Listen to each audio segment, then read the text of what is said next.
Good morning. Dr. Johnson is here. Good morning. It's the final conversations with Dr. Johnson this week. This week, yes indeed. And I wanted to give you the privilege of us talking about your most favorite topic. And sorry, that's not sad. No, we can't discuss my most favorite topic. I know, on the we air. were going to the one almost lower in the ranking, but as favorite also, and that's called hair restoration. And so yesterday when I challenged Dr. Johnson, I said, his hair is receding. Why doesn't he just shave it off like mine? And he said, you know, black men were meant to be bald. And I thought that was a racist comment. No, black men can carry it off. White men usually can't. Black men look distinguished that way. White men just usually look stupid with their head shaved. Yeah. Or they look like a skinhead. Oh, right. That's the name they've given. Yeah. So hair restoration is something we've just introduced in our practice. Yes. And you find you're very pleased with that. I'm very pleased with it, yes. All right. So why is hair restoration for men and women such a big issue?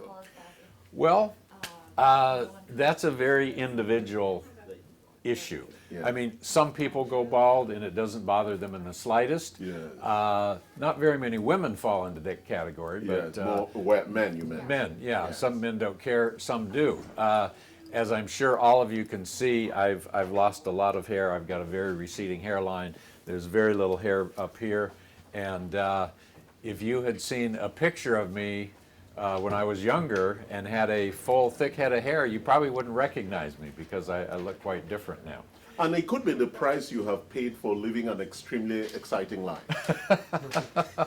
That's some of it, sure. Exactly. Stress is absolutely an issue in hair loss All for a right. lot of people. So when does this begin? It depends on the person, their age, because there's some people at 20 already with. Yes, and it depends on genetics. Now, for most men, Yeah. if they want to know what their hair is going to look like when they're older, they look at their mother's father's hair, their maternal grandfather. So women should look at their husband's fathers before they get married to them. No.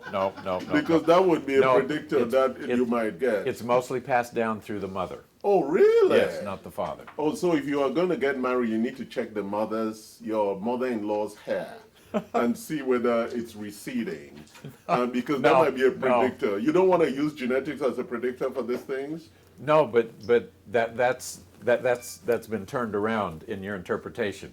A man needs to look at his mother's father's hair, his maternal grandfather, and that because it's passed down through the mother. But the condition of the mother's hair doesn't have anything to do with it. So if Karen, good thing for you, when they come for your hand and they find out that I'm bald, they may have issues with it, not knowing that it's just because I was born good looking. No, but you're the father, you're not the grandfather. Again, I had a mistake on that. Yeah, it's the grandfather. Thank you for correcting me always, Dr. Oh, Johnson. it's always a pleasure to correct you, Charles. I know, and very few people have that privilege. Yes, I know. Yes, it's almost a royal privilege. I see. Well, yes. All right. So, how then do we know? Most patients walk in here and say, I want to restore my hair.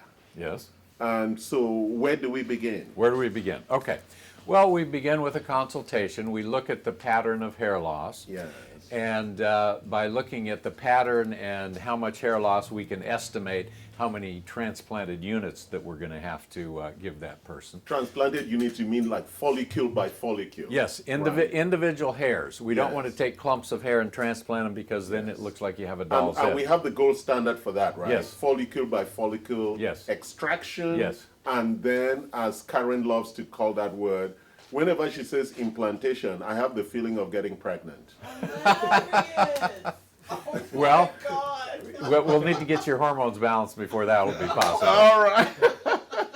So how do we do the estimate of extraction and implantation? Well, just through experience. We can just look at the head and see how much hair loss there is, how much of the scalp it covers, and we can say, okay, this one will take 1,000 follicular units, this one will take 2,000, 3,000, So I was maybe up to looking at your 4,000. head as you were talking to me. Are we going to be going for 5,000 for you? Maybe 10,000.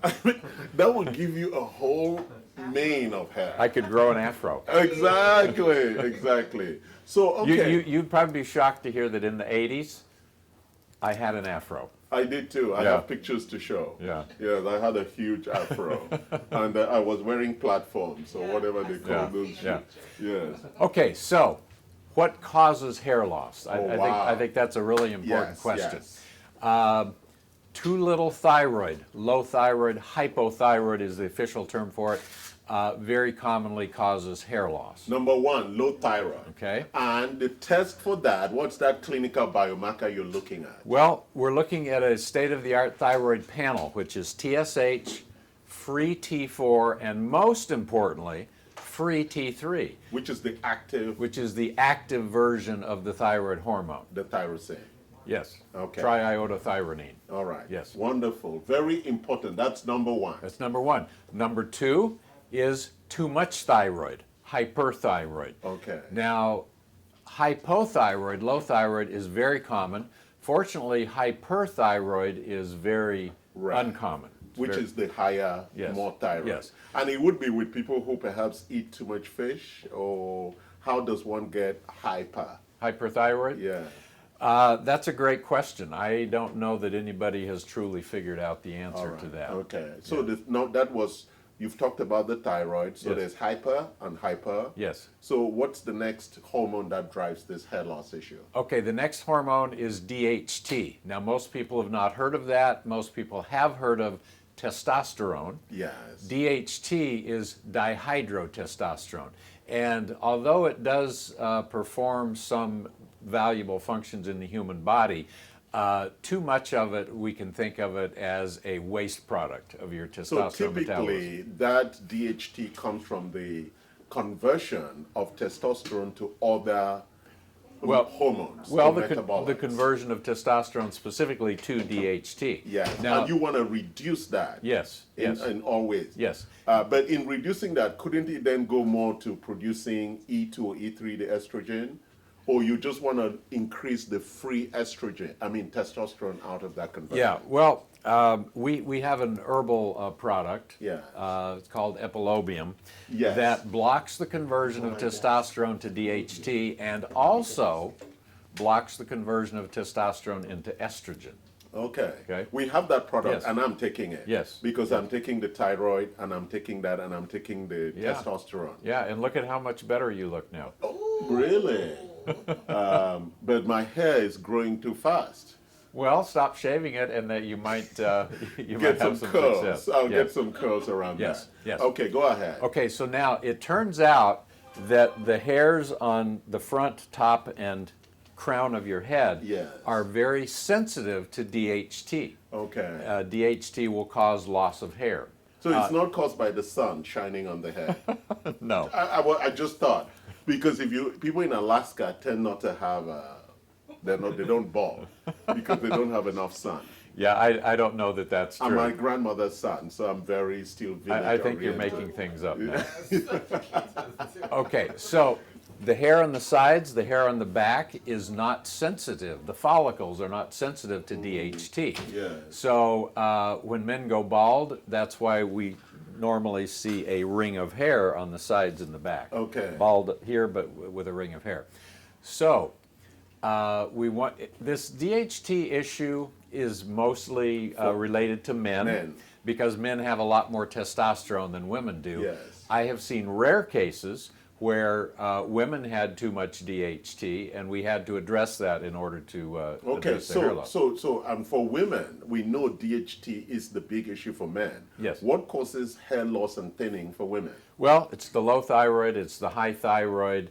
It can be DHT, it's usually not, but it Yes. can be. And then lastly, nutritional deficiencies. Okay. We have this great product here called Cosmedix, Cosmetics. Cosmedix. Yeah, is that only for women or men also? No, this is for both. All This right. is for both. This has all of the nutrients that you need to replace any low levels of nutrients that are involved in hair loss. Yes. But in the process also we encourage people to take collagen, Yes. which is a protein Yes. that is at the building architecture. Sure, for it's a lot of- building block for our skin and our scalp and our follicles. Yes, and absolutely. nails and everything Yes. else, right? And so tell me, what is the experience like for a patient who comes in? Because typically they came and thinking, I just want hair restoration. Yeah. But then you go into this deep biochemical conversation. So why should people know about the hormones and treat the long game? Well, look, we want patients to be happy in the short term with their hair restorations.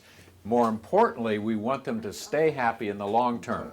So if you've got a treatable cause of hair loss that is not addressed, we can do the transplant and you get great results, but And then later- then you start getting hair loss again Because down the road. the follicles are being challenged by the underlying hormonal imbalances. Exactly, And exactly. the lack of the nutritional support. Yes, exactly. Okay. But, So yeah. we don't want you to just come in and take your money for the hair transplant. We want you to be very happy with this in the Short long term haul. and long term. Once these follicles here that are resistant to the DHT, once they're transplanted up here, they do not become sensitive to DHT. Okay. So, Because they came from a non-DHT sensitive follicle. exactly, All right. exactly. So, what about the application of PRP and stem cells with stimulating hair growth? Okay, so you can actually do hair restoration with injections of stem cells in your scalp or injections of PRP, which is, it's not stem cells, but it has a lot of the stem cell-like benefits. The growth factors. Yeah, the growth factors, not as powerful as the stem stem cell cells, itself. but still significant. Yes. Now, I've had PRP on my scalp, Yeah. and didn't work, which was actually what I expected. It works not as you expected. Well, There was some hair. I've had hair loss for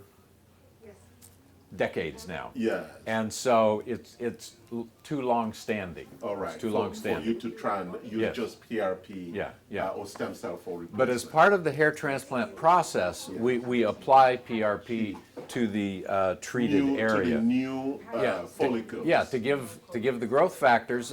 Think of planting the follicles here as planting the seeds. Yes. The PRP is the fertilizer. As the fertilizer. To help it grow. Wonderful. Yeah. So, and then there's a rebirth, because I know you're planning your 50th celebration, High school reunion, Yeah. and you want to go there and make sure those women who told you off at the prom see how amazing you have turned out.